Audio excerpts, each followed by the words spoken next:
Hello, everyone, and welcome to the MMMS, the Mary Mater Marvel Society. That sound you heard, that thwip was not a web shooting from a web shooter. It was an unfathomable amount of rope shooting out of a billy club. So, because we are here to review, Daredevil Born Again on Disney Plus. Yeah. You could say Daredevil season 4. I think they pretty much owned that. At first, they were a little coy on how much they were going to carry on from Netflix, but I mean, they went all in with it, I think we can fairly say. I am your, your master of ceremonies on this one, Daredevil. And with me is the token mater down at the bottom there, because we got to have one. Yeah. My cousin Dave. I'm the token mater. Glad to be here. Talk some Mary Mater Marvel Society and some Daredevil Born Again. Let's talk about it. Bringing that mater flavor. And with us as well, the not the third wheel, perhaps the first, Jaemeel Robinson. Thank you very much. Channeling my Stiltman energy as much as I possibly can. Oh man, Stiltman is a legend. Yep. Is Stiltman the guy, like the bad guy in this? You want to see my Stiltman hero click over there? You can keep stacking on legs and making them taller and taller. What was that guy's name? That character, the one that, or well, I guess it's Stiltman, but his real name, I guess, whatever his last name is, they keep referring to him as throughout the show. Stiltman in this? Is he not in the show, or who am I? No. In Melvin Potter's lab in like one of the previous seasons, you see the Stiltman armor. Yeah. But that's... Is it Bullseye? Is that who comes back at the end here? Yes, that's Bullseye. Okay, Stiltman, isn't it? Bullseye. Very different. Bullseye and Stiltman, they're both villains, right? They're both part of the rogues gallery of Daredevil. So, yeah. Stiltman's definitely a Daredevil. But if I confused like the Joker and Catwoman, I guess it would also not be great. So no, not great. So the reason I thought it was appropriate for myself to be the master of ceremonies here tonight is because if it were not for Daredevil, I think it's not too much hyperbole to say we would not be sitting here right now. At least I would not be, because as much as I may be known as an X-Men fan and a Storm stan these days, Daredevil is perhaps even the character in all of literature that means the most to me. My very first comic book was this comic right here. Peter Parker, the Spectacular Spider-Man, number 27, The Blind Leading the Blind. This is what was my introduction to comics, not to Spider-Man because there were cartoons and stuff like that, but basically anything. Certainly my introduction to Daredevil. And it's a fantastic issue. Spider-Man's blind, so Daredevil's trying to help him, but Spider-Man's spider sense keeps popping off. So it's like he just keeps wild swinging at shit, and every now and then he catches Daredevil, and Daredevil's just like, well, he almost killed me with that one. Like, I'm a bit out of my league here. I got to not get too close to this, like, freaking out Spider-Man. But it's just like, it was also my first introduction to a character, which was like also echoes one of the things that Frank Miller really loved about the character, which is like a superhero that has an obvious flaw, and not just a flaw for a superhero, but but a handicap for a human as well. Like, it's just like being blind is a problem if you're just a regular human, but for a superhero to still, like, I was just fascinated by the character. So I was like 5 years old at this time, and we would just play superheroes. Like, we would just run around and pretend to be different superheroes and try to embody their powers. And like, you'd be like, I did this. And it's like, haha, but because of my powers, I was able to do this. Like, that's how we played as kids. And I would always pick Daredevil because I just thought his power set was so awesome. And he was just such an awesome character. And yeah, so what got me hooked on Marvel and comics and why we're here, for me anyway, it's Daredevil, man. So you're a big fan of the character, and I like Daredevil. Mm-hmm. He's good. I remember when I saw him in, I guess, the Spider-Man cartoon in the 90s. And he was like, there was that whole storyline in that show where Peter Parker goes on trial. Matt Murdock is his lawyer in that. And they, because Kingpin is also a big part of that Spider-Man cartoon. Huge. He's like the main villain throughout the thing. Yeah. And the Kingpin being like an interesting character who he is a Spider-Man villain, but he's also very much a Daredevil villain. If not, he's a New York villain. So any superhero who's in New York is the Kingpin. Right. But now, especially with these two shows that have come out and how, like, I think that these characters are going to be looked at moving forward because of their live action depictions, I think that, Kingpin is going to be kind of cemented as the Daredevil arch enemy. Well, he is anyway. I mean, some could say it's Bullseye because he killed Elektra in spoilers. this issue right here. We lost our master of ceremonies, Jaemeel. Yeah. Oh no, I'm back. So, I can't find the issue, but Some say that Bullseye is his marriage nemesis, but he says this like this visceral thing. But like after Bullseye kills Elektra, a far more interesting issue is the next issue, which is where he just, because Kingpin is his arch nemesis, as you say, he doesn't even try to take revenge on Bullseye. He just starts beating the crap out of Kingpin underlings to track down Kingpin. Eventually just walks into Kingpin's office and it's just like, you killed Elektra, and he's just like, no, I didn't. And then he just falls on his knees and starts crying. Like, like that's like they have this connection that's like, if they see each other, they don't necessarily have to try to kill each other like Daredevil and Bullseye do. Like, there's lots of things going on between Matt Murdock and Wilson Fisk. And it's pretty fascinating a lot of the time. And I do like this. I do enjoy the character of Daredevil. Although when those original Netflix series came out like 10 years ago, 8 years ago, whatever, and then eventually into Defenders, every time I put one of those shows on, I never could keep really going, like Jessica Jones or the Iron Fist. I would be excited for it, and then I watch like 2 episodes. I go, I don't really care. And the Daredevil was probably the best of those shows, but even in the case of Daredevil, I wasn't a huge fan of the original show. This show, I think, a much better show than those were, especially the original Daredevil iteration. Is my take.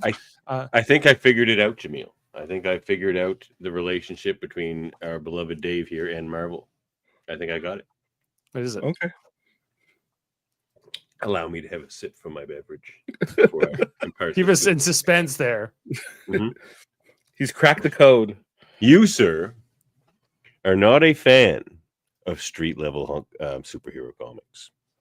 You see 4 Captain America movies and you like Civil War because it's got a bunch of big flashy superheroes in it, and because these Netflix shows, in my opinion, and perhaps Jaemeel echoes, were pretty glorious. I mean, people will nitpick with Iron Fist and stuff like that, but man, I loved Luke Cage, I loved Jessica Jones, I loved Daredevil. I kind of actually phased out on season 3 of Daredevil. I didn't find it the strongest, even though Bullseye was there and stuff. I think I need to go back and watch it. But I do agree with you. I think Born Again is better than Daredevil's seasons 1 to 3. For I think a lot of the reasons that support my point about you not liking street level stuff. It's bigger. It's got like more superheroes in it. I love that about it as well. I like that we have a Daredevil show where they can just have the swordsman sitting in a cage or like rolling up on Wilson Fisk at a party. Like there's other characters in the Marvel universe that get to interact with this character. Like the Netflix things were so like insulated. You know? Very insulated. I guess they didn't feel as connected. Was my other kind of thing. Also, with those shows, they would kind of sort of reference MCU, but at the time there was like things with the rights and how did they want them to be a separate universe? Didn't they? They couldn't really make up their mind, and there was a lot of. They mentioned the incident once, which is the incident, which was supposed to be Avengers 1 and the Battle of New York and all that, and now it's very much integrated with the main continuity, which is good, and I do enjoy that more. But it's not just that. I for some reason I just finding the show. I was like, oh, that was a good episode. I love that ending. I love that. Did you like Punisher? Punisher, yeah. I guess I hadn't watched. Show? I hadn't seen the season 3, or I haven't seen his show at all. Right, so he's only in. Oh, you haven't seen Punisher show? No. So I was like, he's only really in one he has one scene in that one thing where Daredevil goes to see him in the show, and then he's really in the last episode quite a bit. And he was good. Like he's an interesting character. I think that the guy who plays him, what's his name? John Bernthal. John Bernthal. Yeah, he's great in the character. And I think you'd like that Punisher show. Maybe I would. I think you might. I did not like it. No, I don't know. I was never that drawn because Punisher was never my like in terms of a comic character one I really admired too much. Oh, but, me neither. You're not supposed to.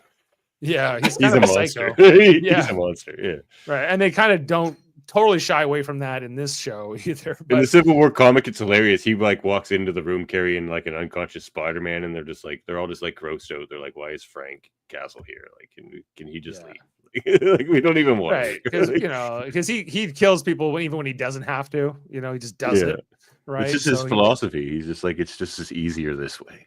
Yeah, I get it, I guess, but like, it's kind of like it's villainous. So but what's great about him Born Again is he totally goes after all the people that were mimicking Punisher in real life that are like pieces of shit, like all these like brutal, like over abusive cops that were wearing Punisher logos and stuff.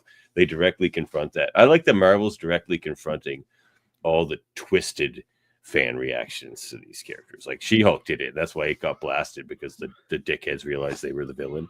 But like and it's the same thing here. It's just like there's these dickheads that think Punisher's cool for doing what he does, but you're not supposed to. You can read Punisher comic books and not realize you're not supposed to agree with him. Like yeah, he has I can sympathize with him in some levels, but he's also very troubled, I would say. Well, it's what he even says that to the cop. The cop's like, "Oh man, we think you're great." He's just like, "You dickhead! I am the most broken, tortured son of a bitch ever. You think you know my pain, my loss? Yeah, like you have no fucking idea." Like, right. People actually, there was a lot of. Well, I shouldn't say there was a lot. Let me readjust. There were people complaining, as always, as the internet tends to lead to, saying that Disney, they put kid gloves on the Punisher. Punisher didn't come hard enough on the cops, the corrupted cops, and everything. And I'm like, you can't win. There's nuance, you can't win. There's no such thing as nuance. Outside of maybe having a cop as a pinata and just having Frank beat him for 30 minutes, I don't know what more they can do when he legit kills how many cops in that same episode, right? Apartment scene. The best is just he calls them all clowns. He's like, "You clowns want to team up with me? You clowns!" Like, no, no. You guys are just clowns. Like, and he's not in the show a ton, but I do like his inclusion in the show for sure. His presence is felt. Absolutely, his presence is felt. As you guys are fans of the original Daredevil show, they spoilers, of course, we're going to talk all about this show here, and they kill Foggy Nelson in that first episode, kind of in the first scene, really. But did they? Did they not? Okay, full disclosure here as well. I was watching season 1 here. I got to the last 20 minutes of the final episode, so I haven't watched the final 20 minutes. I don't know what quite is if there's something about Foggy in those last 20 minutes. Dave, seriously, wait. I'm gonna bring something up for you guys here. You should. Okay, we had that whole discussion in between episodes. You should have just watched that last 20 minutes. I was having fun talking to you, Jaemeel. So, I'm sorry. You know what? I think maybe you should break out the wiki and read up on that last 20 minutes. Okay, honestly. Let me see here. There's a lot of stuff that happens. Who Fisk kills Gallo? Fisk declares martial law, outlaws vigilantism, imprisons Duquesne, Castle, and other dissidents in Red Hook. He offers Glenn the position of mental health commissioner, which he accepts. So, in the scene where they kill Foggy Nelson, if you just look to the right in big neon blue letters, it says 468. And often in Marvel, numbers mean a lot, and they're usually in Marvel productions. They're usually referencing comic books. And in this particular instance, did you lose him? Yeah, I lost him. In this particular instance is where we lost you. He's being silenced by Marvel. Look at that. They did. They came at me. So in this particular, where did I leave off? So you see 400. You see the number 468. Yeah, 468. Yeah, which is The Secret Life of Foggy Nelson, Daredevil number 468. So, which is him faking his death and like doing a whole other thing. So I think you'll find that Foggy is not in fact dead. He's faked his death, or what happened to him? I think so. I think there's something. But that's just a theory. That there's nothing. It's not something that happens in the last 20 minutes, right? Where they're like, Foggy's actually alive. No. Okay. So, speculation for now. Okay, so it sounds like things go bad, and then there's some good cops who want to fight back, and then there's a mid-credit scene that I missed, of course, that is about basically just Cherry, and that one cop who like had to do the hostage, the St. Patrick's bank cop with the joke. Her joke was funny. Yeah, it was. It's funny. Yeah, the one with the leprechaun being a nun or whatever, or something like that. Yeah, in a mid-credit scene, Castle tricks a prison guard and begins to break free. Okay. So he snaps. He goes to shake his hand. He just breaks his arm. Yeah, takes the keys. So okay, who knows what we're going to see? And we know we're getting to season 2. It's already been announced, right? So this is happening. And he says he needs an army, which I assume means Jessica Jones, Luke Cage, and Danny Rand, Iron Fist. Yep. Right, and maybe Spider-Man. Otherwise, it's just Cherry. No, not Spider-Man. Cherry. Spider-Man's street level, right? He already expects too much of Cherry. Can we get Spider-Man? Cherry, go do this. It's like, Jesus, we're not going to get Spider-Man. I want Spider-Man. No, you're not going to get Spider-Man. You're going to get Daredevil in the next Spider-Man movie, likely, but he won't be. Well, we saw them cross over in the last Spider-Man movie, briefly. They had one scene together. It's true. He'll be in it again. He's a really good lawyer. He's a really good lawyer. That was a great scene. You know, of course, that was erased by Doctor Strange, so I don't know how much he caught some of it at least. So no, I think he wasn't defending Spider-Man; he was defending Peter Parker. So he'll remember being Spider-Man, wasn't he? Do you guys agree that Matt let Daredevil or Bullseye out of prison? He did it on purpose. Oh no, I don't think so. He knew exactly what would happen if he smashed Bullseye's face off that table. He knew it would loosen a tooth. He knew what Bullseye would do with that tooth because he wanted to let Bullseye out. No, I disagree with that. Because the idea that he would be totally fine with Bullseye killing that many people in his escape. He thinks Bullseye would go after Fisk. But you have to escape But first. to kill that many people to be able to get away. Fair enough. And I think that Bullseye could have smashed his own face if he wanted to dislodge a tooth. He didn't need Murdoch to do it for him. But he could have done that the whole time. Right. So that's why I don't know think it was that premeditated or anything by Murdoch. Yeah, you're right. He wouldn't want the other people to die. You know, I think it's connecting. It's a good theory. It's a good theory, and it's something that you need to think about at the same time. Because he's kind of losing his shit, old Matt. Yeah. And this is the Daredevil born again storyline. Like he's kind of losing his shit. Right.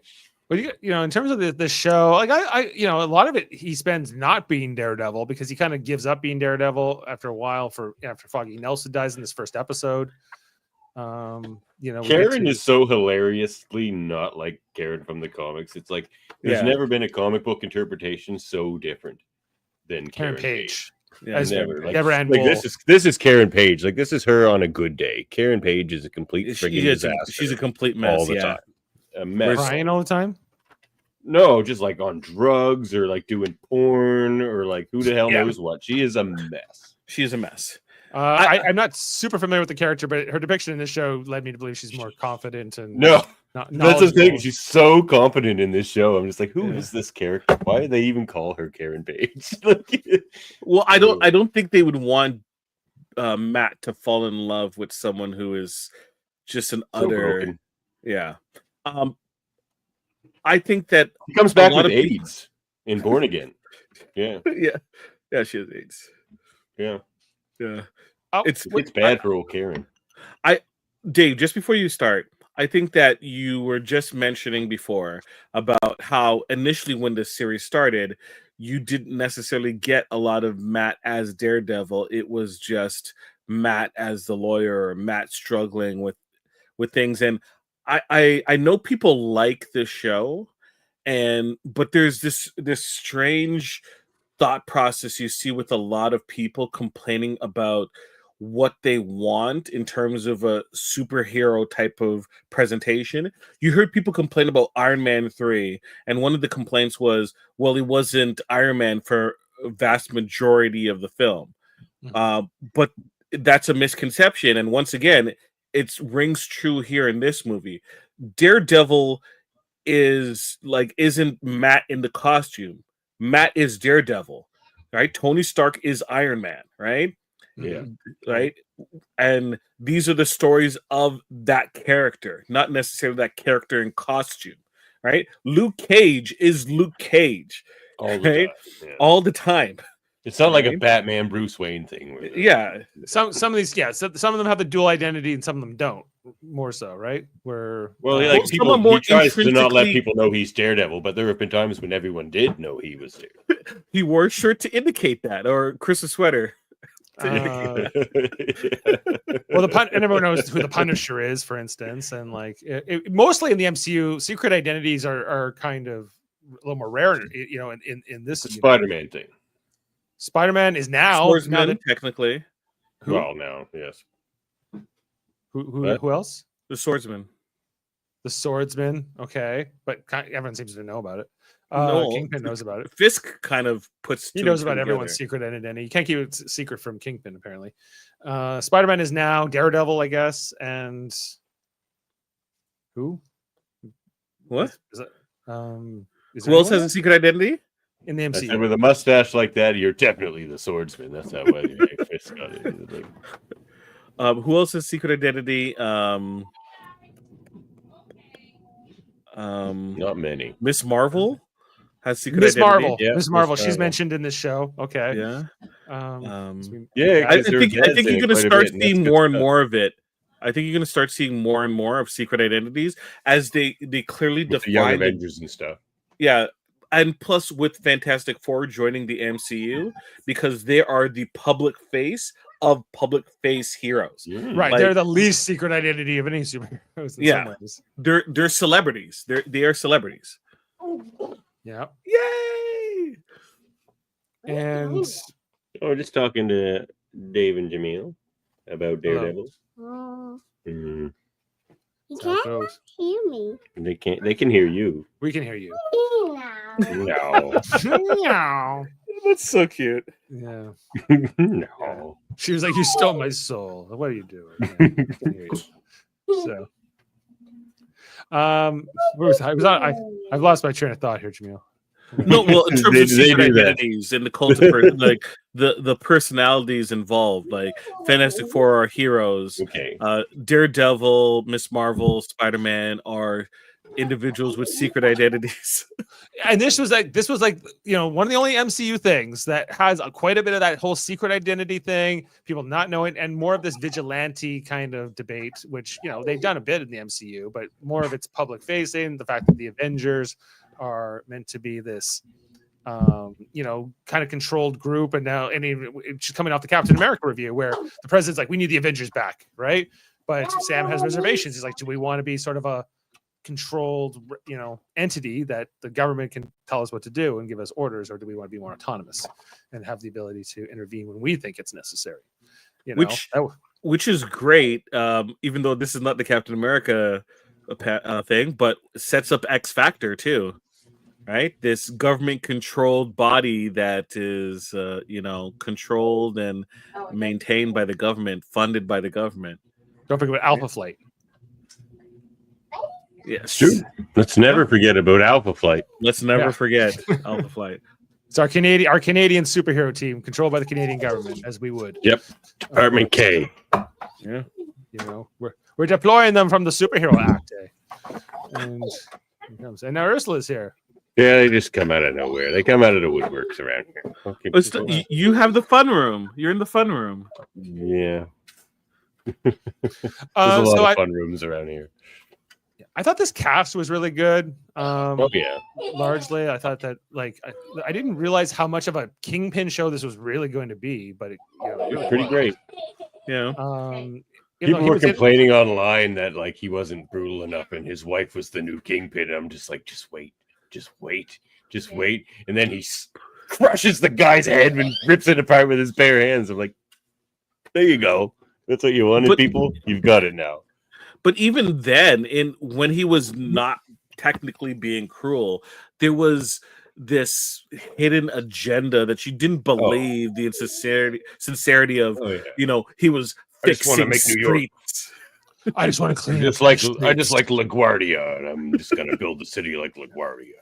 Did you ever get tired of his depiction?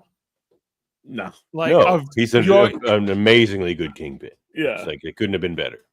I was sometimes I was on the edge where he was like, you know, depending on how long the scene was with him, and he's just like, "Hello, I've got to bring it together."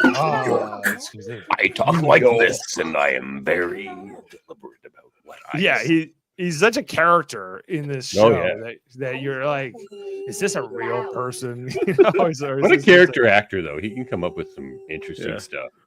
take care, Buck. Yeah, thanks. yeah, Buck. thanks.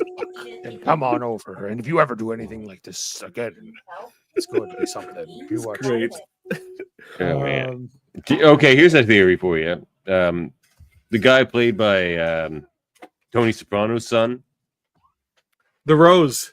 yeah, He's he the was He's Rose. the great. Rose. He's 100%. He's the Rose. He's What's 100% that? the Rose. What's the rose? Kingpin's son? He will turn Kingpin's out to son. be Kingpin's son. Vanessa will know about this, and that's why he's there. Oh, and that's why he worships him and he loves him right from the Yeah. beginning. He may not even know it, but I guarantee you, Vanessa knows, and he will turn. He probably does. I agree Seems with like you something- because he is a bit of a fanboy, but like he is the Rose. He's 100%. I couldn't help but think about this whole scene the whole time. Every time I'm watching Kingpin in this show, it was, you know, the fact that, you know, once upon a time he wasn't Kingpin, guys. He was another character. It was Thor. In the MCU. Yes. And when Thor met Stamets.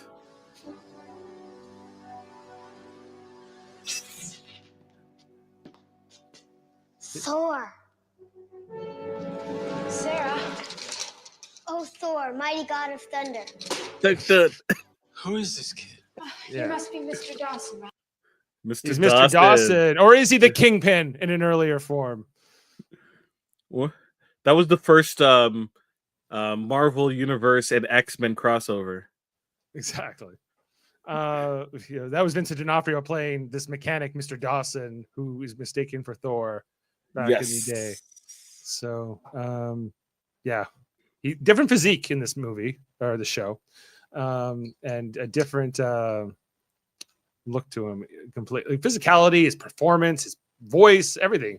And was the original That was a Daredevil- great movie, by the way. Adventures in Babysitting. Yes. Classic. I used to watch it all the time. I love that movie. Yeah. Great stuff. Sorry. Was the original Daredevil show this Kingpin focused?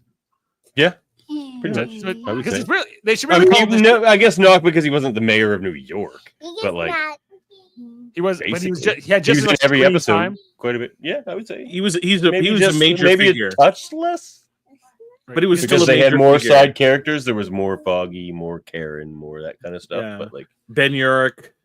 more Ben Urich.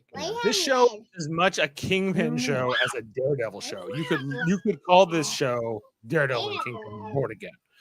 Because this is very much, even though they call it Born Again, it's more so the storyline where Kingpin does become mayor of New York. That happened recently, actually, in the comics. And also, they're gonna in season 2, it's gonna become Shadowland. Likely, they're building up to Shadowland.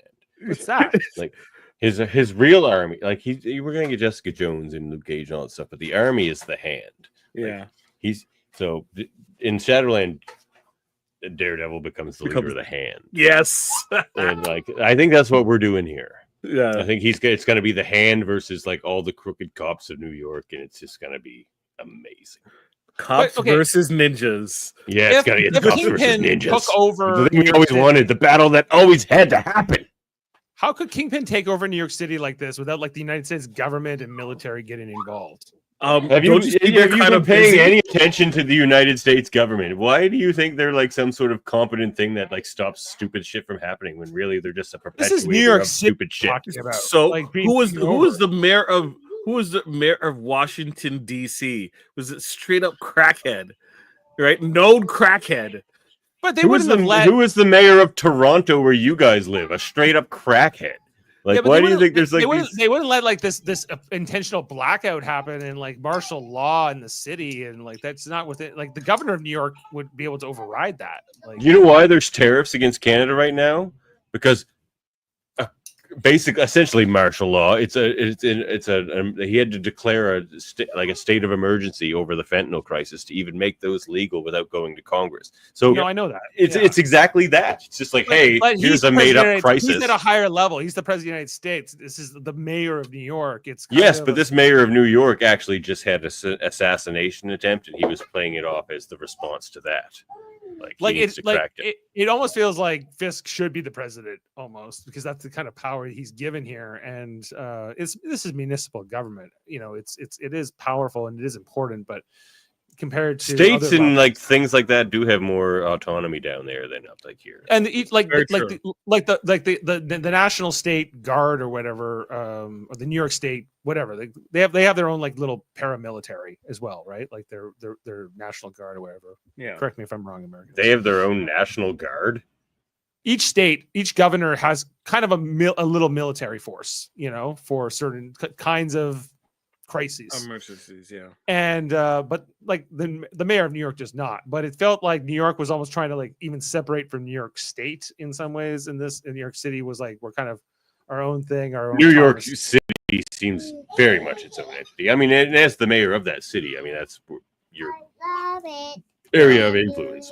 In our world, the governor of New York would still have a ton of power over that position as well. Right? Legally speaking, at least. And a lot of this show is kind of based on laws and the legalities. Hey. I love it. Is she singing "We Built This City" on rock and roll? We built this city. We built this city on rock and roll. Oh, she's saying "I love New York City." She must have heard us say New York.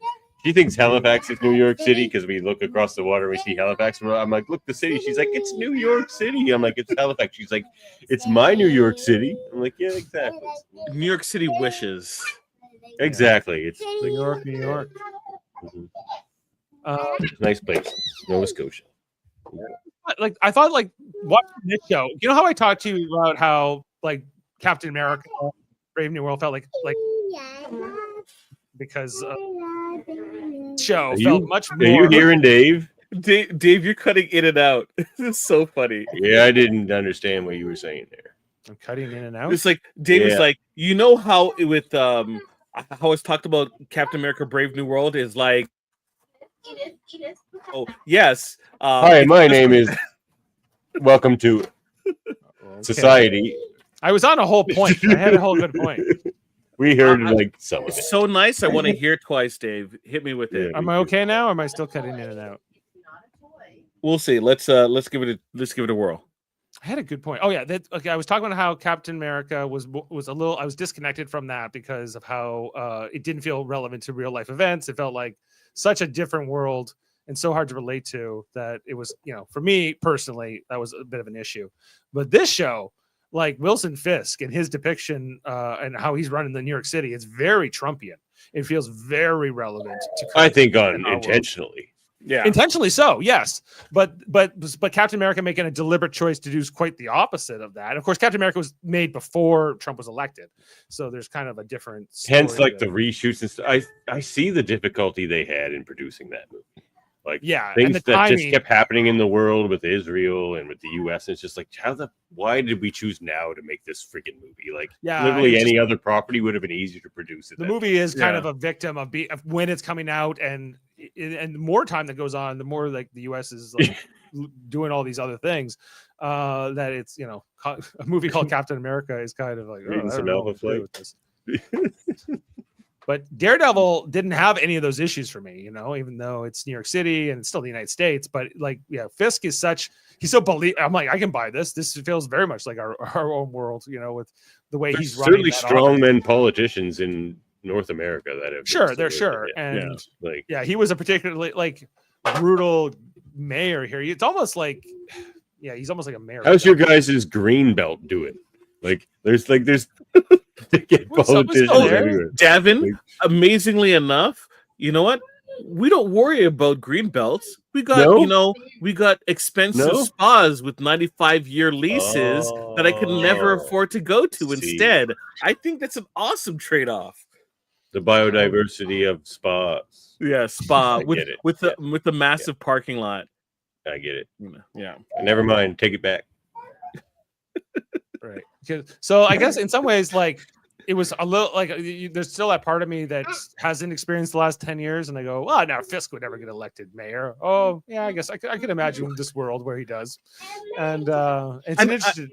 I think the BB York character, which BB's cool, man. which we learn, well, it's been reported that was another part that was kind of added in post the initial filming, right? They did do a ton of reshoots. They refilmed like the whole show, like the whole series. So they said like the especially the first episode and the last episodes were very heavily reshot.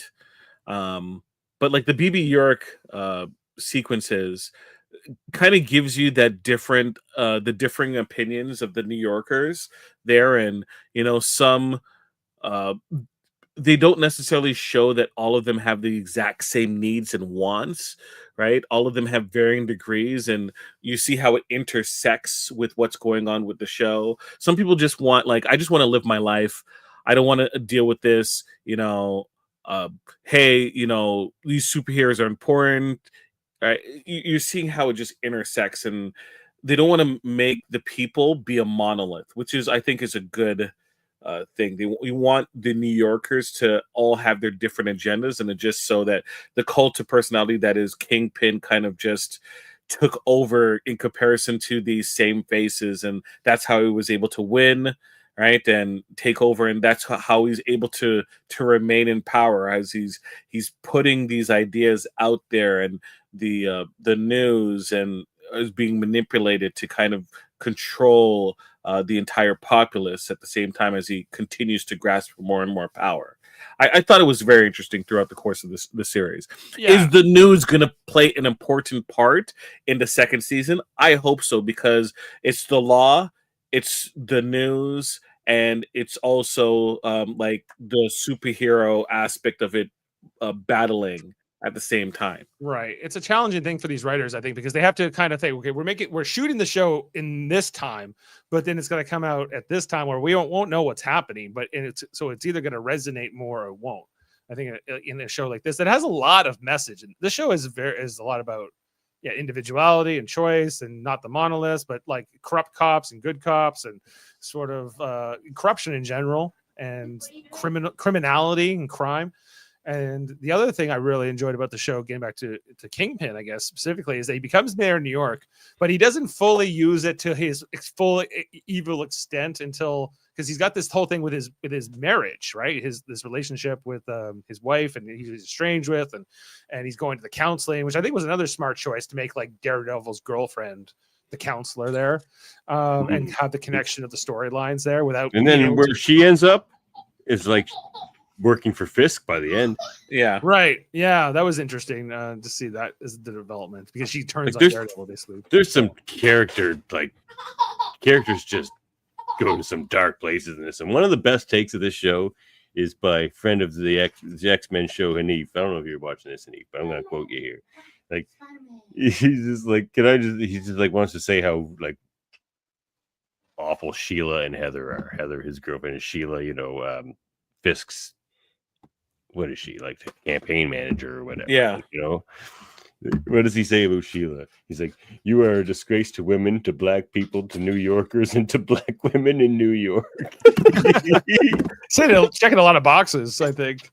She does, though, she's too. Awful. She is awful. She's selling out, what's his name? The cop the guy. police chief there.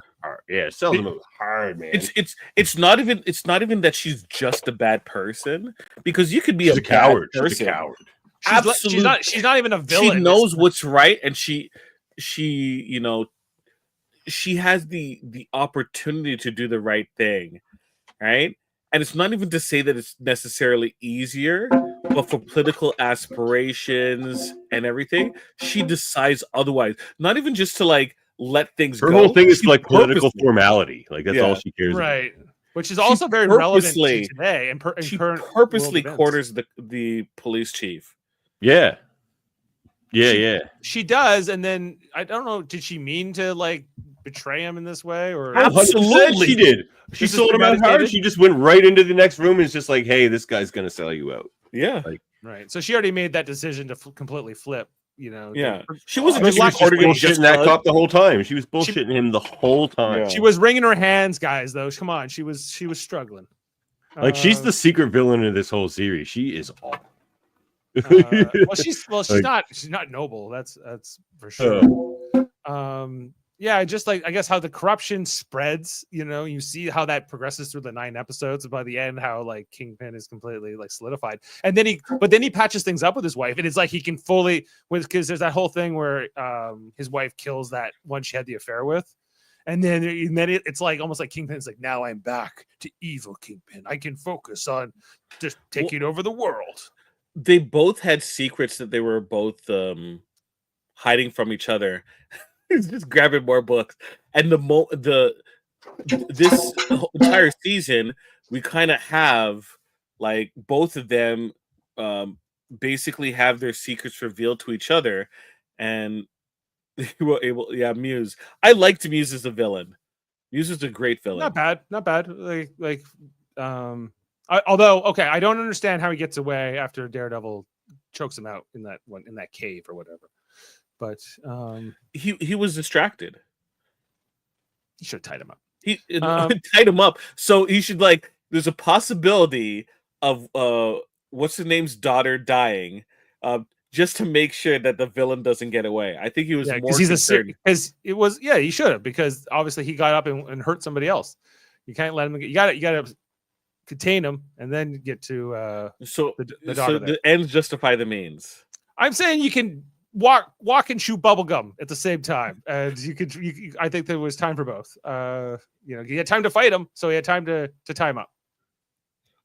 I think he made the right choice, in my opinion. Can't hear you, Davan, but Muse is awesome. I had to mute myself there because the baby decided to drum on my djembe. With Yeah, I heard it was great. bang, bang, bang, bang, bang, bang. Are you You're the fun podcasting room. ready? Ah. You're the fun room. Yeah. Go upstairs. Anyway, Yeah, Muse is awesome. I was excited that he's even included. Okay, I think we haven't I think we could just talk glowingly about this show over and over again for like True. multiple hours. What didn't you like of this show? what didn't I? I'm fine with it. There has to Completely. be something. What's the thing that you least liked about the show? I think that there were some things with like how they picked up storylines from a previous episode that felt a little like, remember when this and this and this happened, which I get is part of TV, but there were a couple times like that where I would kind of notice it, or they would kind of have to remind us what had happened previously, because this was airing week to week, but I was watching it more straight through, so that's just kind of a symptom of binging, I guess, a show versus going through in the original release. I was kind of waiting for Murdoch to become Daredevil, be born again as Daredevil, and I think it takes like 7 episodes for us to really get back to him being full Daredevil. So It took 2 seasons in the original Netflix, though. Which I get your point about how that one kind of was. They lost me. I'm like, when's he forever. gonna be Daredevil? Forever. And I'm like, and by the time I get there, I'm like, I'm not invested. But I think I wanted one episode dedicated to him being a lawyer. well, we get the whole trial. I was going to say there was a disturbing lack of She-Hulk in this series.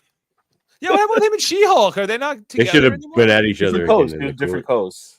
She's different coast, so she's only his West Coast girlfriend now. Mhm. He's a bit He's of a player, Matt Murdock. Yeah, he's a player. Okay, Yeah. well, He got the West Coast side piece.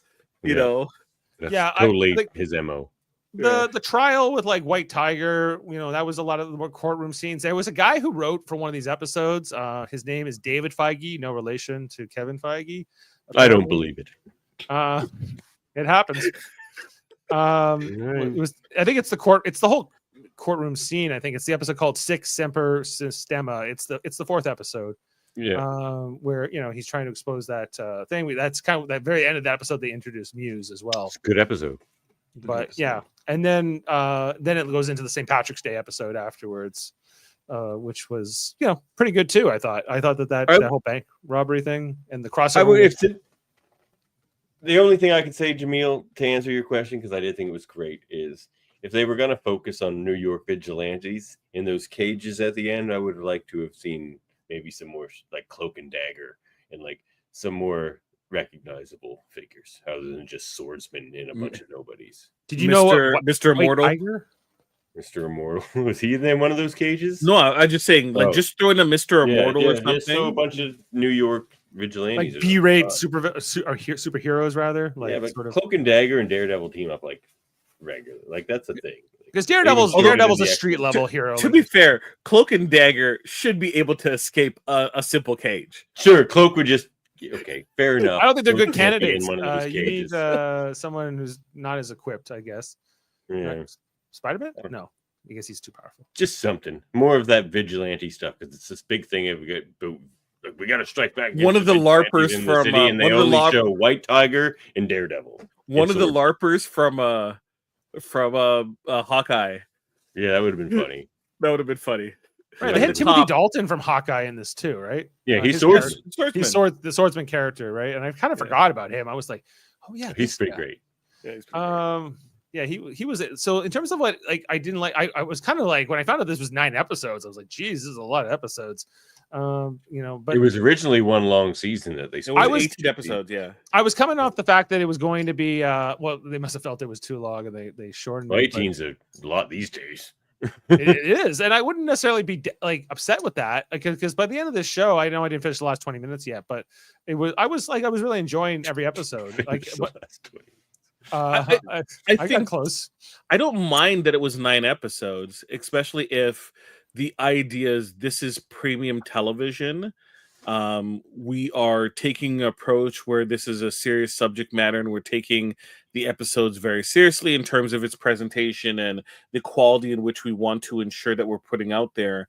If they had 18 episodes planned, right, and they're like, we have 2 seasons, the seasons will come out in a time that you can expect. So let's say next year, come February, we are used to the idea that there's going to be another Daredevil season coming up, right? To which they're already, I think, well into filming it, right? Right now, the 2nd season, right? So that means it's probably going to be coming out on time. Let's get used to that idea where we have a production that starts and end with a reasonable amount of time. We're giving shows 2 seasons. We're planning out 2 seasons accordingly. Even if they have to rearrange things, at least they have what they have planned already set forth, as opposed to whatever the mishmash, whatever led to Secret Invasion can't happen again. You can't. As a brand, you can't. You can't allow that to happen. Can we wrap this up, fellas? I gotta go make supper. Yeah, for these turds that keep jumping onto the camera here. Yeah, all good. The only other thing I would mention is that I didn't mind that it was 9 episodes at the because I was always into it. I think the fact that Echo kind of was also had a lot of Kingpin in it, but this was she better. could show up in season 2 too. Yeah. I don't need her. She wherever she's doing in the roller skates and stuff, she can do that. I like I don't care if I ever see Echo again. So they fewer characters. I was into this show. One would assume a character named Echo that you will encounter yet again. Well, that's true. But yeah, I was legitimately into it, and I loved how it was like it didn't hold back on the violence either. I felt like it was really like kind of that R-rated vibe. Because there's that one shot where like Kingpin's wife shoots the guy in the head, like in the cell, and you're like, whoa. Like this show's holding back on this guy. In the St. Patrick episode where he just basically just wrecks the guy's legs. I gotta go, fellas. So, Davan, what's your rating for this episode? Oh, yeah, we need your rating. 10? Oh, yeah. No, Davan, come on. Yeah, he's going. Wait, he's 11? He wants 11. No, it's a 10. It's a 10. Jaemeel, is it a 10? All right, I'm out of here. I gotta go, Not fellas. a 10. Yep. Davan, always a pleasure. I'm going to give it. I would say 9.5. 9.5. Okay, that's pretty strong. Did I like it that much? I don't think it's a 9.5 for me. I'm not even sure if it's a 9. So you liked Agatha better than this? Did I? I think I did. Well, I think I did like. I think I did like Agatha better than this. Although I just want to put it in context for you. That's all. I gave Agatha a 9. I give this an 8. I go this strong, and I'm into it. I'd watch it again. I liked it. I could even go 8.5. I'm gonna go 8.5. It's just a little topper because I think a show is harder to do sometimes than movies. So they did a good job with it. So I'm excited to see compared to like especially the old Daredevil show, which I wasn't as much of a fan of at all. Zero. I felt like I liked that, like a couple of the scenes that you would show where he was fighting in the hallways and this stuff, but never totally got into the character until now. So I'm glad I did. In terms of his live action version. All right. Well, I think that's it for this review. We've lost Davan. He's off to continue his Mr. Mom activities. The devil's work or the Davin's work is never done. Work is never over. Make sure you check out our other channels like Live Long and Podcast. For All Mankind on Monday. I think it's going to be a great episode. Everyone should check out. Happy birthday to Jason R. Phillips. Hopefully, soon to be the 4th member officially of the MMS. Is he super kicked into the 40s now, or is he? Yeah, he's in his 40s now, so it's a whole new ball game there for Jason. So look out. And we'll be back on Wednesday for our next edition of Survivor. We're talking about it's called My Enemies Are Plotting, Jaemeel. So that's what, and I think that's maybe coming. And then Thursday for Live Long and Podcast or Star Trek review. Yeah, we got Becky on Thursday for the her first like Star Trek The Next Generation episode ever. And it's gonna be the Icarus Factor. So that's fun. And we're gonna have For All Mankind on Mondays. If you don't know about we're reviewing episodes of For All Mankind every Monday. So we're up to episode 4. Check us out on Monday over on Live Long and Podcast. Thanks, Becky. We appreciate you. All right. Well, thanks for everyone here at the Mary Mater Marvel Society and the Super Mater Brothers podcast. We salute you. We hope we'll be back for what's it called? Amazing Spider-Man and Thunderbolts, right? Thunderbolts asterisk. I'm still confused about the asterisk. We're going to talk about that. We'll find out when we get there. All right, everyone. Have a good one and stay safe out there. Good night.